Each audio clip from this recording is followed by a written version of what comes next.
NCERT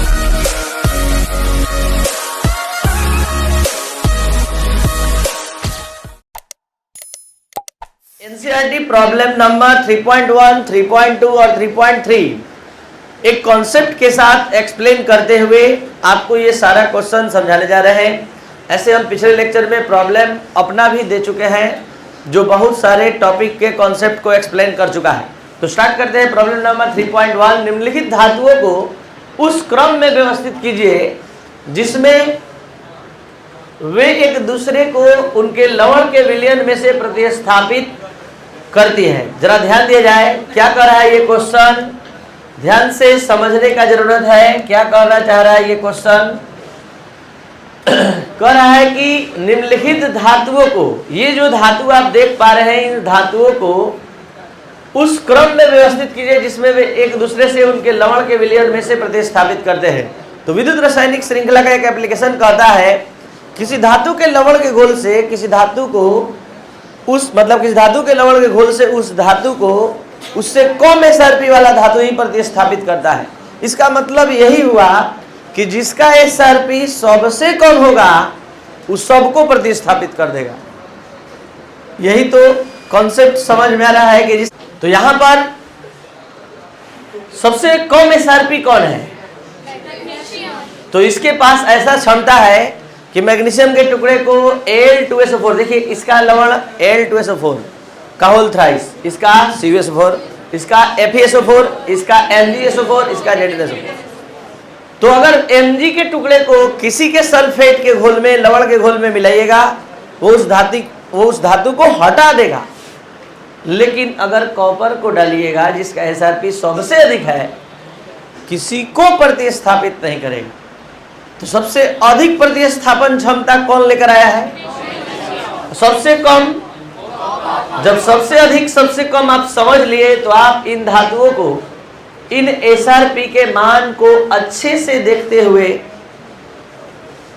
व्यवस्थित करवा दीजिए, वही आपका आंसर होगा। यही क्वेश्चन का डिमांड है।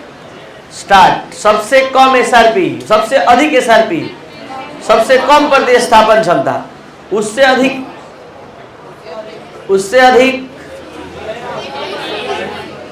लोहा,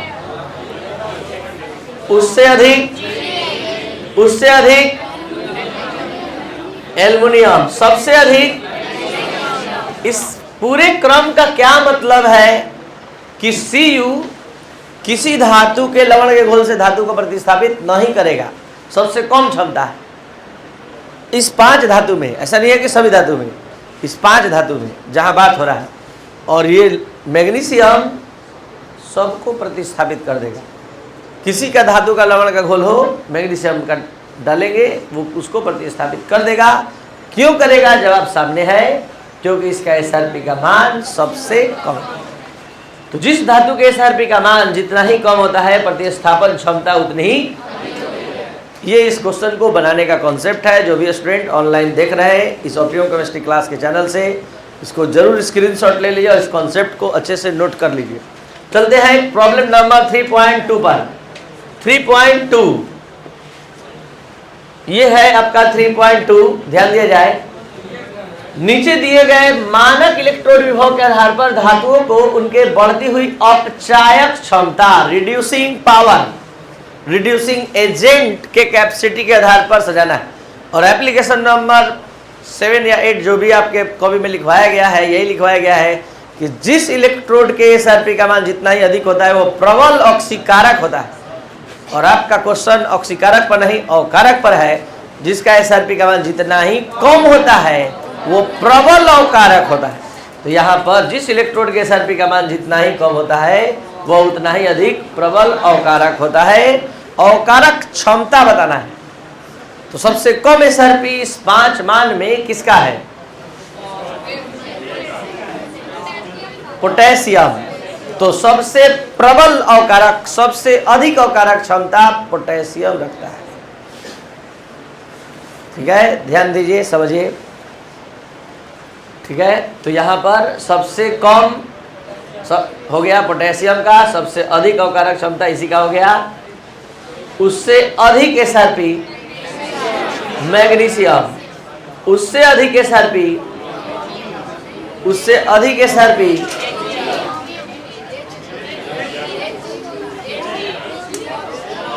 उससे अधिक, थोड़ा सा अधिक,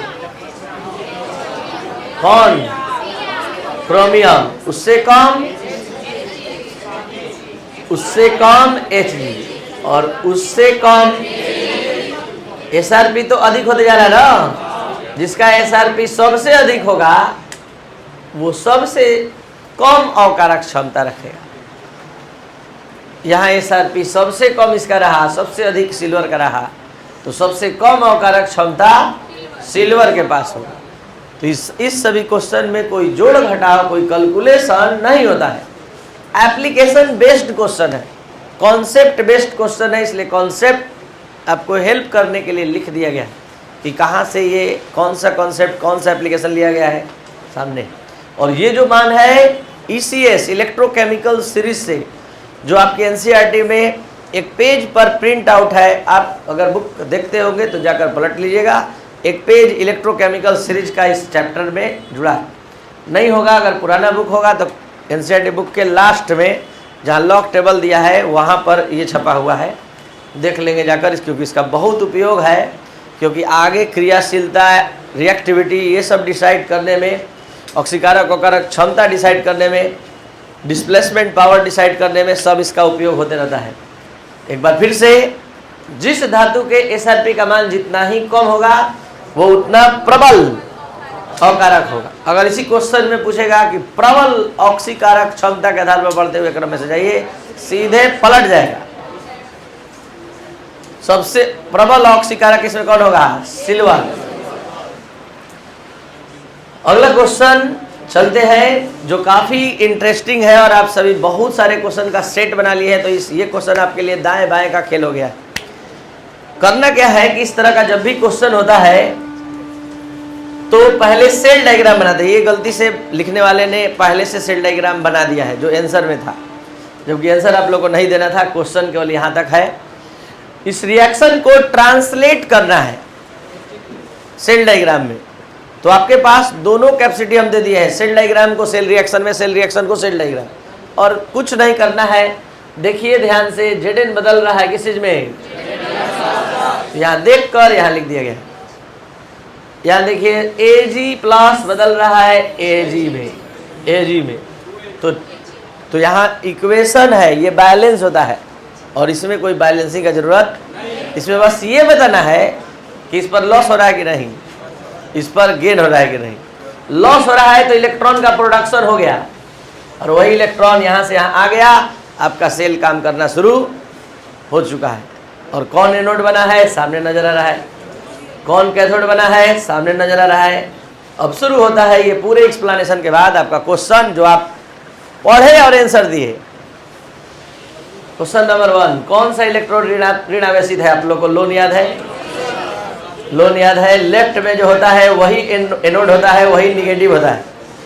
तो कौन सा electrode?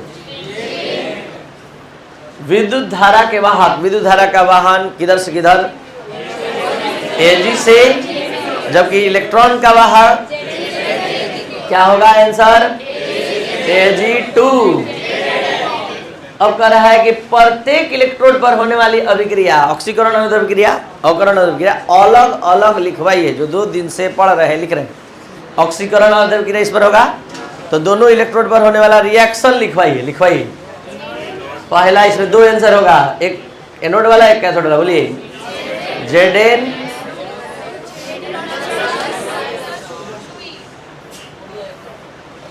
Zn arrow, Zn plus plus, और Ag प्लस, आप चाहे तो 2 भी लिख सकते हैं, 2E एरो 2Ag, कोई दिक्कत है? तो ये हो गया आपका ऑक्सीकरण अभिक्रिया, ये हो गया एनोड का रिएक्शन, ये हो गया, यही पूछ रहा है। तो ये था आपका एनसीईआरटी प्रॉब्लम नंबर 3.1, 3.2 और 3.3 का एकदम आसान कॉन्सेप्ट के साथ, एक्सप्लेनेशन के साथ जवाब। अगर आपको अच्छा लगा तो आप इसको जरूर इस चैनल को शेयर और सब्सक्राइब करें, और इंडिया के हर उस स्टूडेंट के पास पहुंचाए जिसको वास्तव में केमिस्ट्री का नॉलेज का ज़रूरत है, और एकदम इजी वे में इस चैनल के माध्यम से आपको केमिस्ट्री पढ़ने के लिए मिलेगा। Thank you.